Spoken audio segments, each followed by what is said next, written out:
students. How are you all? I hope you all are going very good.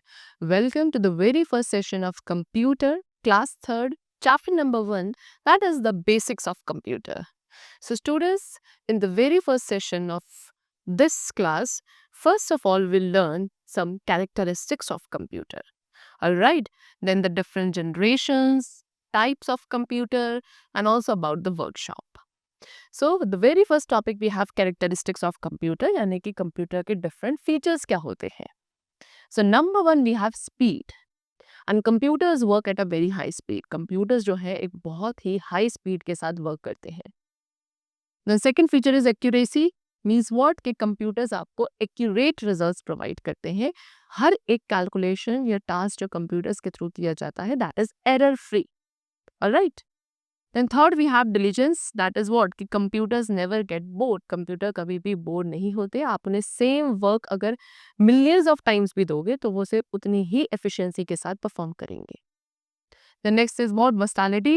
So computers जो हैं they can perform a wide variety of jobs. ये कि ये क्या कर सकते हैं? Computers एक wide variety of jobs को easily कर सकते हैं. लार्ज स्टोरेज कैपेसिटी यानी कि कंप्यूटर्स के अंदर कैपेबिलिटी है कि ये ह्यूज अमाउंट ऑफ डेटा को स्टोर कर सकते हैं और उस डेटा को आप इजीली रिट्रीव कर सकते हो whenever it is required by you. So these were some of the features of computer. And now next we come to what different generations of a computer. So based on technology, the computers can be classified into 5 generations. ठीक है, technology के basis पे computers को 5 generations में divide किया जाता है. And first of all we will learn the first generation. तो फर्स्ट जनरेशन कंप्यूटर्स का यूज़ किया जाता है स्टूडेंट्स 1945 से 1956 तक. ठीक है, एंड इसके अंदर हमने वैक्यूम ट्यूब्स का यूज़ किया गया था as a main electronic component. Main electronic component की जगह के लिए इसमें फर्स्ट जनरेशन कंप्यूटर्स में वैक्यूम ट्यूब्स का यूज़ किया गया था. ठीक है, fastest calculating devices of their time. अपने टाइम पे ये काफ़ी फास्टेस्ट कैलकुलेटिंग डिवाइस थी एंड काफ़ी बड़ी यानी कि ह्यूज इन साइज, बहुत बड़े साइज की होती थी.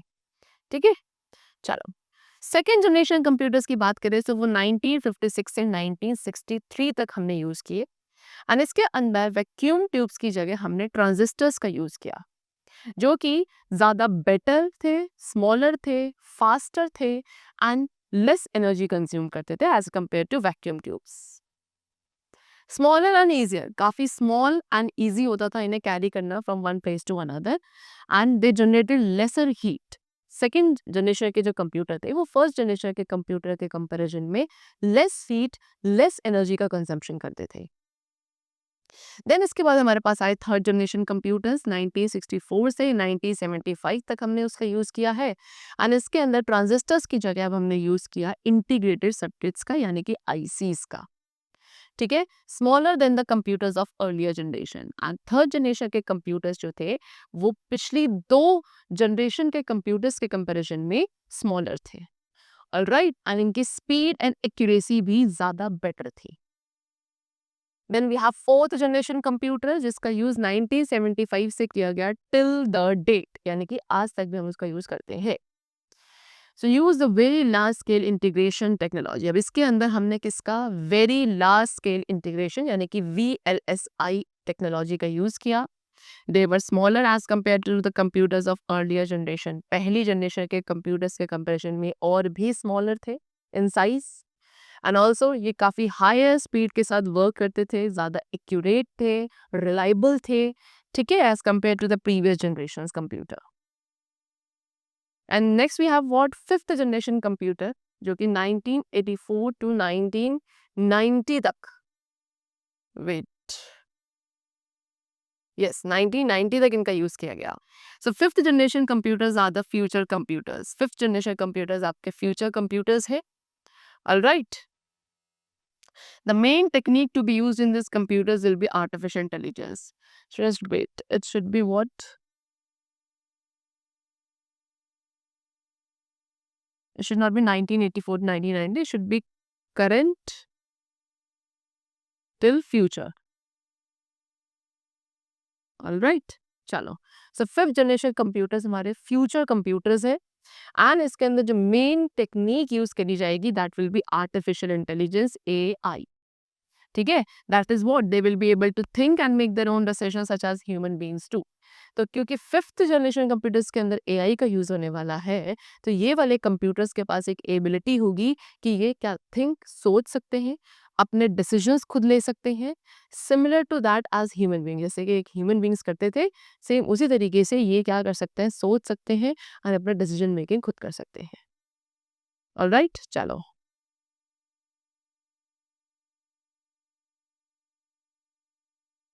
Now, what they have given you, that transitions between generation in computer technology are difficult to define, especially as they are taking place. So, जिस तरीके से कंप्यूटर के डिफरेंट जनरेशन्स में ट्रांजिशंस आ रहे हैं, चेंजेस आ रहे हैं स्टूडेंट्स, ठीक है, वो काफ़ी डिफिकल्ट टू डिफाइन है। ठीक है, डे बाय डे टेक्नोलॉजी बहुत ज़्यादा एडवांस डेवलप होती जा रही है। तो उस तरीके से किस तरीके के आगे कंप्यूटर्स और आ जाएं, उनमें कैसा ट्रांजिशन आए, it can not be defined. Alright, many of the developments in the computer systems in 1990 reflect the gradual improvement over the established systems. ठीक है, बहुत सारे ऐसे डेवलपमेंट्स हैं जो कि कंप्यूटर सिस्टम के अंदर किए गए हैं 1990 से लेकर आज तक, एंड वो सारे डेवलपमेंट्स जो है क्या एक ग्रेजुअल यानी कि एक स्लो इम्प्रूवमेंट को दिखा रहे हैं over the established systems.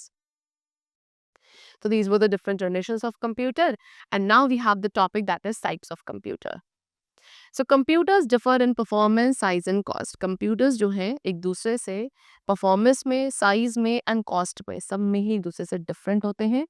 And based on these parameters, इन सभी पैरामीटर्स के बेसिस पे कंप्यूटर्स को क्लासिफाई किया जाता है as micro computers, mini computers, mainframe computers and also the super computers. तो ये सभी डिफरेंट टाइप्स ऑफ कंप्यूटर्स है which we will learn one by one. So first of all, we have microcomputers. So microcomputer students क्या होते हैं? They are very small. All right. Personal computers यानी कि PCs and laptops जो हैं, they are the examples of microcomputers. PCs यानी कि personal computers का mostly हम offices, classroom and homes में use करते हैं. And then they have discussed some examples of microcomputer, like we have desktop computer. ये आपका desktop computer है जो एक type of microcomputer है. ठीक है, इसे डेस्कटॉप कंप्यूटर क्यों कहा जाता है स्टूडेंट्स? बिकॉज इसे हम डेस्क या टेबल के ऊपर प्लेस करते हैं.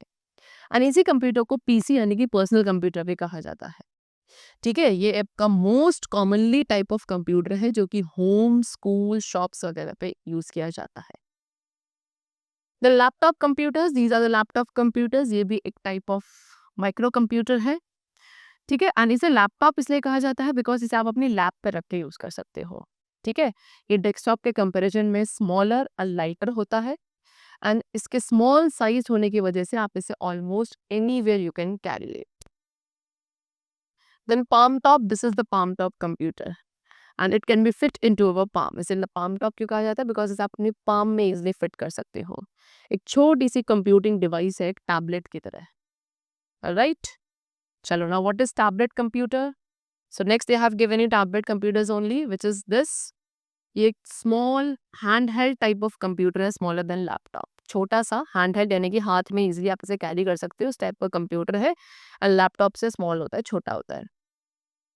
It works by touching the screen by our finger. कैसे वर्क करता है? आप इसकी स्क्रीन को अपने फिंगर के थ्रू टच करके इस पर इजिली वर्क कर सकते हो. एंड द आईपैड, आईपैड जो है आपका एग्जाम्पल है टैबलेट का. ऑलराइट, चलो next we have pocket PC. This is the pocket PC. ठीक है, इसके फीचर्स के अंदर पॉकेट पीसी के फीचर्स क्या क्या है कि इसके अंदर contact list, calendar, task list, email, wifi, Bluetooth, everything is present. And you can use LCD touch screen. इसकी एलसीडी टच स्क्रीन का आप यूज कर सकते हो एक पेन के साथ for hand writing recognition. Next we have smartphone. This is the smartphone. Alright, ये एक मोबाइल फोन है जिसके अंदर टच स्क्रीन कंप्यूटर्स के फीचर्स होते हैं. एंड ये जो स्मार्टफोन्स हैं ये वो सारे वर्क को कर सकते हैं जो आप एक कंप्यूटर पे करते हो. Then we have notebook computers. These are your notebook computers. काफ़ी लाइट एंड स्मॉल होते हैं. Mainly they are use by those people who want to carry their work all the time wherever they go. ठीक है, mainly इन computers का use वो लोग करते हैं जिन्हें अपने वर्क को हर वक्त वो जहाँ भी जाएं अपने साथ कैरी करना पड़ता है. सो बेसिकली वही लोग होते हैं जो इन कंप्यूटर्स का यूज करते हैं. So these were the different types of what?